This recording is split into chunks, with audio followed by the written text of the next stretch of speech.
dari Prodi Hubungan Masyarakat. Di sini saya akan menjelaskan tentang 10 skill yang harus kita miliki di industri 4.0. Oke, skill yang pertama yaitu kita harus memiliki jiwa kepemimpinan. Apa sih jiwa kepemimpinan itu? Oke, teman-teman bisa melihat poin yang sudah saya tampilkan di atas layar.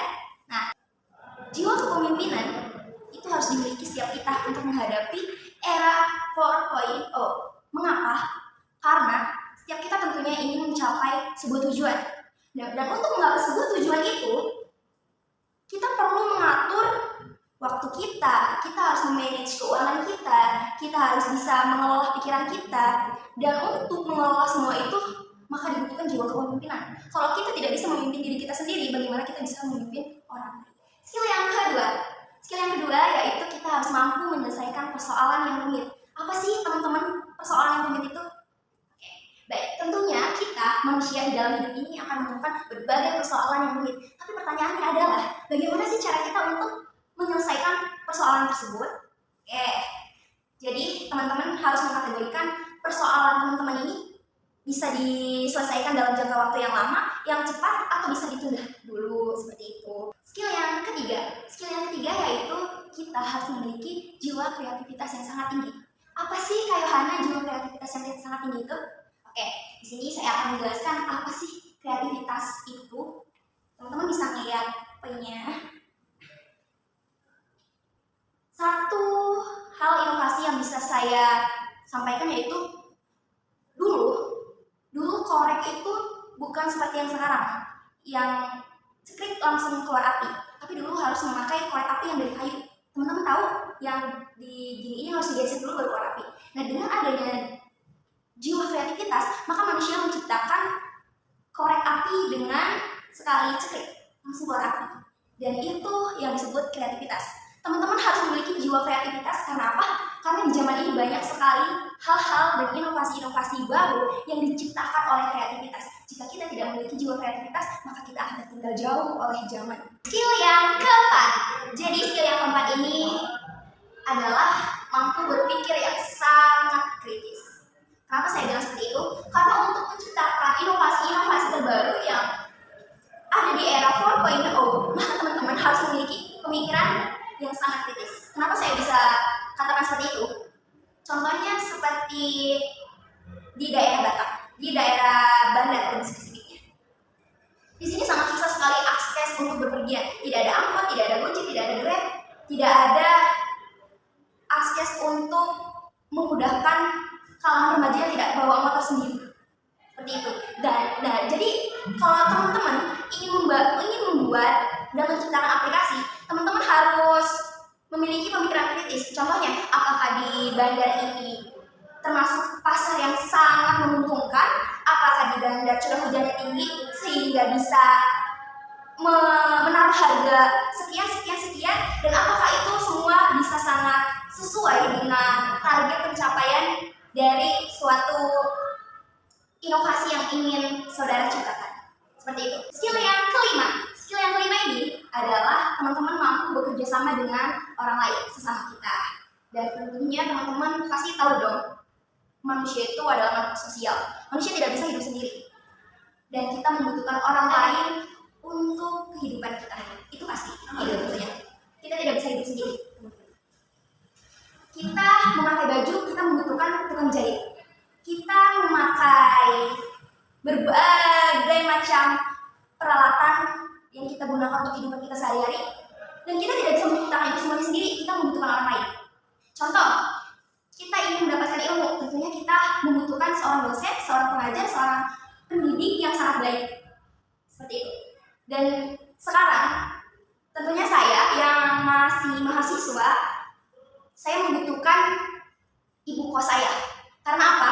Karena saya mengekos di tempatnya beliau. Skill yang keenam yaitu kita harus mampu mengelola kecerdasan emosi kita.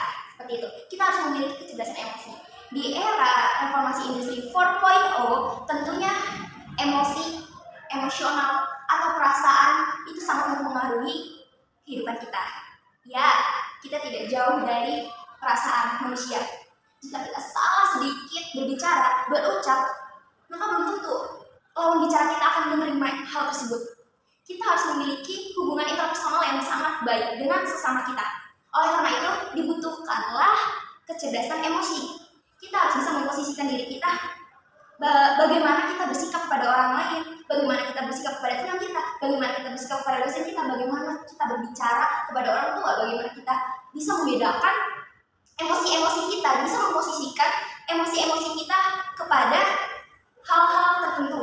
Contoh, jika kita memiliki masalah di dalam keluarga dan kita sedang bekerja di dalam suatu perusahaan, maka kita tidak boleh membawa emosi kita ke dalam pekerjaan kita.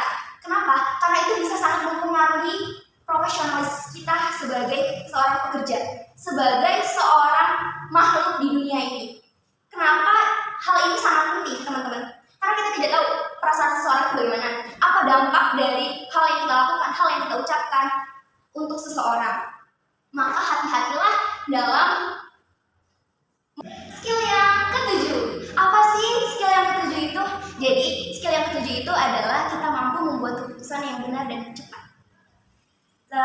Saya bisa memberikan contoh seperti ketika ada dosen memberikan tugas kepada saya dan deadline-nya itu sangat berdekatan dengan hari janjian saya dengan teman saya. Saya ingin main dengan teman saya ingin nongkrong, minum kopi, berbicara, ngobrol dengan teman saya. Tetapi saya belum mengerjakan tugas saya. Dan saya harus memiliki keputusan yang sangat cepat dan benar tentunya. Seperti apa sih? Pilihannya banyak.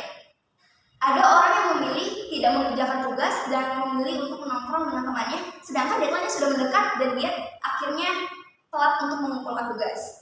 Dan ada juga pilihan kita bisa mengerjakan tugasnya terlebih dahulu dengan sangat cepat, atau kita juga bisa menolak ajakan teman kita agar janjiannya diubah ke lain hari. Skill yang ke-8, kita harus mau membantu orang lain.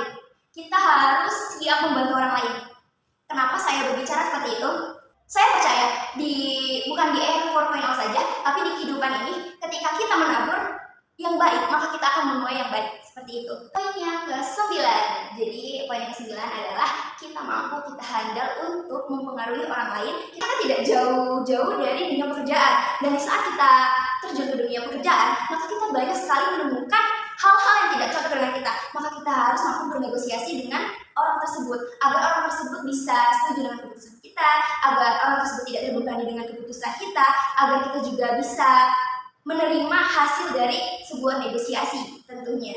Skill yang ke-10 yaitu teman-teman memiliki jiwa yang mampu beradaptasi dan teman-teman bisa fleksibel dimanapun teman-teman berada. Dalam pekerjaan, di dalam pendidikan, maka teman-teman harus mampu beradaptasi dengan karakter manusia yang seperti ini, kita harus bisa memposisikan diri kita di mana kita berada, dan itu sangat penting di dalam era industri 4.0, teman-teman, dan itu sangat mempengaruhi perkembangan kepribadian kita tentunya.